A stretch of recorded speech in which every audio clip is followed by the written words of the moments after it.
coach. He is Kevin Mabanga. Kevin, how you been, man? We got a busy week. We got a lot to talk about today. Oh man, it's been a crazy week for us this week. But yeah, it's all good. All good stuff. Everything's beautiful. Life is great.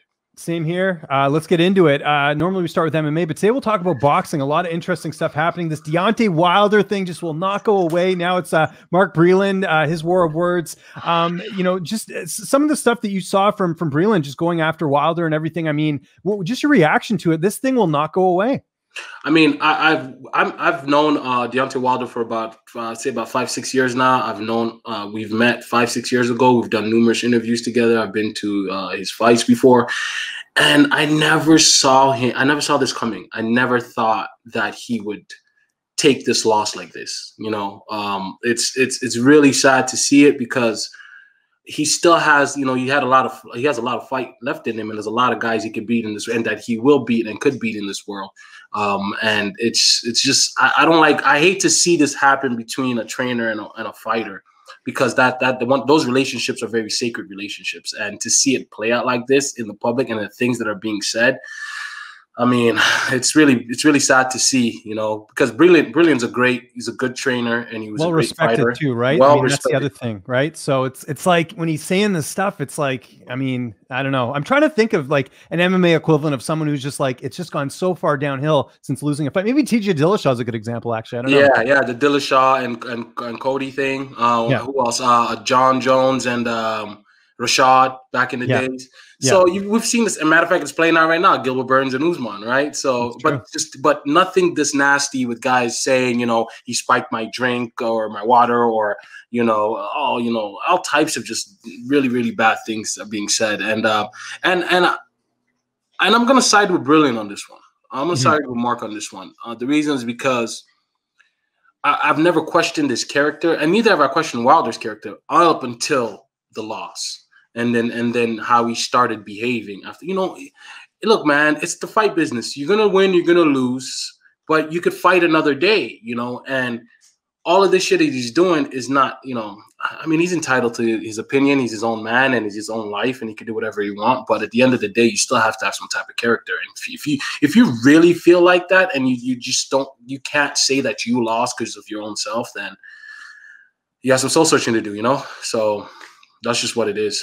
And Eddie Hearn chimed in on this, and I'll get to his comments here in a second. But like, how does this affect his career going forward, Wilder? Because this is almost getting to the territory of like, I don't even want to deal with this guy. Are you getting that sense as well? I feel bad. I feel terrible. It makes me. I feel sad for him. More than anything else. And I shouldn't be feeling like this. But this is what this whole thing makes me feel like. And from the day, I mean, we were at the fight. We were at the press conference for the first fight, second fight, and. His energy, his attitude, the way he walked into it was like, okay, even if he loses, I still feel like he could come back and they'll fight again, which happened the second time. And then I thought, even after this loss, I felt like he's going to get up, come back and fight. But since the day of that fight, after that fight, so many excuses have been said, and it's just like, bro, like, and then they try to say Tyson Fury's gloves were loaded. I mean, I find that hard to believe. The reason why I find that hard to believe is because the process in which, first of all, Nevada does their if anybody, okay, so a lot of people haven't been backstage, don't even know how this thing works, okay? The trainer of the opponent comes to the dressing room, and he checks, he stands there along with the commission, stand there over you while you're getting your hands taped. Okay, so as your trainer's taping your hands, the opposite guy's trainer is watching your hands get taped, and the commission is watching your hands get taped. That's the first thing. Second thing, the gloves for the fight is not in your possession at that particular point in time. Those are given to the commission, and the commission then gives it back to you, sealed. And it's sealed. It's in a bag or it's in a thing. So it hasn't been tampered, hasn't been touched. So they watch you open this bag up, and they watch you put the gloves on. Then you tape the gloves. And once you tape the gloves, you see that little X you guys see on the thing of the fighter? That's the signature of the state commission that's signing off on that. So if somebody takes that off before from that locker room to the ring, you'll see it. So it's very hard to pull this one off and say Buddy's arms were, because then how did he do it? When did he do it? You know, how? You know, somebody needs to explain. So I don't know. Maybe there's some tricks, some gypsy tricks we don't know about that Tyson Fury and them know. Maybe they could tell us. But as far as I could see, I don't think the guy's hands were loaded. I don't think his drink was spiked. I don't think Breland did a bad job stopping the fight. I think it all was fair and even, and he lost fair and square. And he's how you know, it's all about how you act when you lose, you know. And we saw how he's acting when he loses, so it's pretty sad. And it's not even just the rapping thing. Remember, he was talking about his outfit he wore to the cage, which he chose to wear, and you know, somehow that's an issue too. So it's like, it's not just this one thing. It's a combination of things. And I think, you know, this is an easy way to get the fans to not like you, is to talk about a loss like this and just over and over again. So it's, you know, and you know, like I mentioned, Eddie Hearn chimed in on this. I don't know if I should do my UK accent here, but he goes, he's completely lost his mind. He's completely lost his mind. When you start talking to yourself in the third person, let me tell you what kings do. What are you talking about? You're not a king. You got beat. Not bad, huh?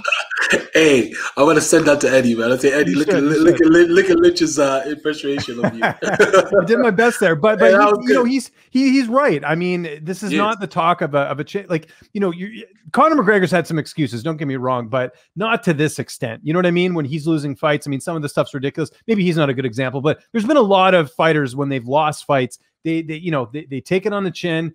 I'll readjust. I'll get back, and you know, that's all he had to say. I mean, even if all this was true, show it in you know, another fight. You know what I mean? Like, show that you're good enough. So, James, this is the fight business. You're gonna lose, you're gonna win, but you can continue your career. I mean, all of these great fighters have all lost before. You know, a lot of guys, and it's a handful of guys have won the whole career without losing. But that doesn't mean he's better or greater than somebody else. You know, it's just guys are going to lose, come back, win, and it's just all part of the game. So, you know, you got to accept it and move forward and go get your revenge. You know, the best thing he should be thinking about is, yo, I got to get that back. Exactly. That's what he should be thinking, you know, and that's what his life work should be right now, to get that back. And he's not acting like it. So it's pretty sad to see that happen and unfold in front of all of our eyes. If you guys want to read the full statement from Breland, Michael Benson has it up on his Twitter account, you know, full graphic up there. You guys can read everything. I won't go through the whole thing. It would probably take forever to just read through it, but you sort of see some of the comments there and just kind of, yeah, it's some really revealing stuff, and just stuff like you said, we shouldn't be hearing in public, but we are, because it's got to this point, right? So yeah, what are you going to do? It's terrible.